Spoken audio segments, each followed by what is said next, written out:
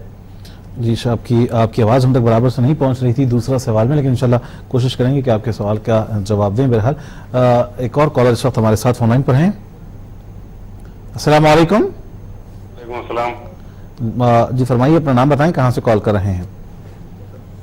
Hello جی میں doctor صغیر اسد کلکتہ سے بات کر رہا ہوں. جی ڈاکٹر سعید صاحب، کیا سوال ہے آپ کا؟ میرا سوال ہے جی کہ ہلو جی فرمائیں. ہلو جی فرمائیں، کیا سوال ہے آپ کا؟ آواز میرا پہنچ. سوال ہے کہ اگر اولاد ناخلف اور نافرمان ہو جی تو اس کو وراثت سے الگ کیا جا سکتا ہے؟ جی اس کا انشاءاللہ. کوئی حق ہوتا ہے وراثت میں؟ جی بہت بہتر، انشاءاللہ ضرور ہم آپ کے اور جی ایک دوسرا سوال ہے جی کہ یہ جمعہ کی نماز میں جی جو امام صاحب جب خطبہ شروع کرتے ہیں جی تو کافی مصلیوں کو دیکھتا ہوں کہ وہ نماز پڑھتے ہیں اس وقت، جی تو کیا اس وقت نماز پڑھنا جائز ہے؟ جی بہت بہتر، اچھے سوال آپ نے کیے ہیں، ضرور انشاءاللہ ہم پروگرام میں شامل کریں گے، مفتی صاحب اس کے جواب دیں گے. بہت بہت شکریہ ہمارے ساتھ جڑنے اور ہمیں کال کرنے کا. جاوید سلیم صاحب نے کریم نگر سے سوال کیا ہے. سوال یہ ہے کہ مردوں کے لیے تو دیکھا جاتا ہے کہ نماز کا وقت متعین ہے، لیکن کیا عورتوں کے لیے بھی اول وقت میں نماز ادا کرنا بہتر ہے؟ بات انہوں نے کہی ظہر کے وقت کی، لیکن لوگ یہ سمجھتے ہیں کہ اذان کے وقت ہی جس وقت اذان ہوتی ہے اسی وقت نماز کا وقت شروع ہوتا ہے، بلکہ جہاں تک میرا خیال ہے کہ نماز کا وقت تو پہلے سے شروع ہو چکا ہوتا ہے. اس وقت مسجدوں میں اس لوگوں کی سہولت کے خاطر یہ اوقات ترتیب دیے گئے ہوتے ہیں. تو لیکن خاص طور پہ دیکھنے میں یہ آیا ہے کہ عورتیں بعض مرتبہ نمازوں میں تاخیر کرتی ہیں، تو کیا ان کے لیے بھی کوئی وقت متعین ہونا چاہیے کہ وہ اسی وقت میں نماز گھروں میں اگر ادا کرنا ہے تو ادا کریں؟ عورتوں کے لیے بہتر بات یہ ہے کہ نماز کا وقت شروع ہونے کے ساتھ ہی وہ فوری طور سے نماز ادا کر لے، چاہے آذان ہو یا نہ ہو. یعنی اگر کیلنڈر کے ذریعے سے اس کے وقت معلوم ہو جائے کہ اس وقت میں نماز ظہر کا وقت شروع ہو چکا ہے، تو اول والا میں خواتین کو نماز پڑھنے کی کوشش کرنی چاہیے. اس لیے کہ خواتین کو گھر میں مختلف کام ہو سکتے ہیں، بچہ اسکول سے آ سکتا ہے، کوئی اور آدمی آ سکتا ہے، جس کی وجہ سے اس کے کھانے پینے چائے وغیرہ کے انتظام میں نماز میں تاخیر ہو جانے کا زیادہ امکان ہوتا ہے. اسی لیے خواتین کو چونکہ مسجد نہیں جانا ہے، اس لیے فوری طور سے نماز کا وقت ہونے کے ساتھ ہی نماز کی تیاری کر لینا چاہیے اور نماز ادا کر لینا چاہیے. سستی یا تاخیر کرنا قطعاً مناسب نہیں ہے. مفتی صاحب، جاوید سلیم صاحب کا جنہوں نے کریم نگر سے ہمیں سوال کیا تھا، دوسرا سوال کچھ تکنیکی بنیادوں پہ ہم تک آواز ان کی برابر نہیں پہنچ پائی، لیکن غالباً میں ایسا محسوس کر رہا تھا کہ بعض کمپنیوں میں ملازمین کو جو ڈیلرز ہوتے ہیں ان کی جانب سے تحفے دیے جاتے ہیں، تو کیا ڈیلرز سے اس طریقے کے تحفے وغیرہ وصول کیے جا سکتے ہیں؟ دیکھیے، اگر یہ تحفے تحائف کا مقصد استحصال کرنا ہو یا کمپنی کو تباہ کرنا ہو یا سامنے والوں سے ناجائز مفاد حاصل کرنا ہو، تو ظاہر سی بات اس طریقے سے تحفے تحائف بھی رشوت کے حکم میں ہیں. لیکن اگر یہی اخلاص و محبت کی بنیاد پر دیے جا رہے ہوں تو پھر اس کی گنجائش ہے. ڈاکٹر سعید صاحب، صغیر اصغر اسد صاحب شاید ان کا نام انہوں نے بتایا تھا. ڈاکٹر صاحب کا سوال یہ تھا کہ اگر اولاد ناخلف ہو، بات نہیں سنتی ہو اور اپنے ماں باپ کے حقوق ادا نہیں کرتی ہو، تو کیا وہ اپنے والدین کی میراث سے محروم رہے گی؟ کوشش یہ کرنی چاہیے کہ ناخلف اولاد کو بھی خلف بنایا جائے، اس کو سمجھانے کی کوشش کیا جائے. اصل ماں باپ اگر نہیں سمجھائیں گے اور ماں باپ اس کو اس طریقے سے چھوڑ دیں گے بے یار و مددگار، تو ظاہر سی بات ہے آج کل دنیا میں خراب لوگوں کی تعداد دن بدن بڑھتی چلی جا رہی ہے. کسی خراب کا ساتھ وہ پکڑ لیا تو پھر اس کی زندگی بھی تباہ ہوئی، اس کی آخرت بھی تباہ ہوئی. اسی لیے حتی الامکان آخری حد تک ماں باپ کو پیار و محبت کے ساتھ سمجھانا چاہیے، دوسروں سے سمجھوانے کی کوشش کرنی چاہیے. ایسا نہ ہو کہ ضد میں آ کر اولاد کو بالکل گھر سے باہر نکال دے. اولاد کو آپ نے پرورش کیا اور کسی ناخلف لوگ اور بدماش لوگوں کے حوالے کر دے اور وہ آپ کی اولاد کا غیر ضروری طور سے استحصال کرے. ماں باپ کو پیار و محبت کے ساتھ مختلف انداز سے اس کو سمجھانے کی کوشش کرنی چاہیے. بدرجہ مجبوری اگر نہیں سمجھ رہا ہے، واقعی نہیں سمجھ رہا ہے، پھر بھی میراث سے محروم نہیں کرنی چاہیے. ہاں یہ کر سکتے ہیں کہ دیگر لوگوں کو میراث زیادہ دے، اس کو کم دے، اس کی گنجائش ہے، لیکن یہ سب زندگی میں ہی کر لیں گے. اگر آپ نے میراث کو تقسیم کیے بغیر اگر مر گئے تو ظاہر سی بات وہ اولاد بھی میراث میں حصے دار ہوگی. ناظرین، پروگرام کے آج کا یہ آخری سوال وقت اپنے ختم ہونا چاہتا ہے کہ جمعہ کی نماز کے دوران جیسا کہ ڈاکٹر صاحب نے کہا کہ اکثر ایسا دیکھنے میں آتا ہے کہ خطبے کے دوران بھی لوگ آ کر نماز کے لیے ٹھہر جاتے ہیں اپنی انفرادی نماز کے لیے، اور اس سے خطبہ سننے والوں کو بھی خلل ہوتا ہے. تو کیا ہم انتظار کریں خطبے کے بعد نماز پڑھیں؟ رسول اللہ صلی اللہ علیہ وسلم نے فرمایا اذا خرج الامام فلا کلام ولا صلاۃ، کہ جب امام خطبہ دینے کے لیے نکل جائے تو ایسی صورت میں گفتگو کرنا یا کسی طرح کے نماز پڑھنے کی گنجائش نہیں ہے. اسی لیے جو آج کل رواج پکڑا ہوتا چلا جا رہا ہے مسجدوں میں، امام خطبہ دے رہا ہے اور بعض لوگ تو اسی وقت آ کے نیت باندھ دیتے ہیں، یہ ناواقفیت کی وجہ سے ہے. مسلمانوں کو دینی تعلیم حاصل کرنا چاہیے، مسائل کو معلوم کرنا چاہیے. جمعہ کے خطبے کے وقت خطبہ کا سننا یہ زیادہ اہم ہے اس وقت نماز پڑھنے سے، اسی لیے اس وقت کسی طرح کی کوئی نماز نہ پڑھی جائے اور نہ بات چیت کی جائے. ناظرین، پروگرام راہ ہدایت کا وقت یہیں پر ختم ہوتا ہے. ہم مفتی صاحب کے مشکور ہیں کہ انہوں نے وقت نکالا اور آپ کے سوالات کے تشریح بخش جوابات دیے. ساتھ ہی اپنے ناظرین کے بھی اور ہمارے کالرز کے بھی جنہوں نے ہمیں فون کیا ان کے بھی مشکور ہیں کہ انہوں نے ہمارے پروگرام میں شامل ہو کر پروگرام کو رونق بخشی. پروگرام کا وقت یہیں ختم ہونا چاہتا ہے. مجھے محمد حسام الدین کو، آپ کے میزبان کو، پوری منصف ٹیم کے ساتھ دیں اجازت اور دیکھتے رہیں منصف ٹی وی.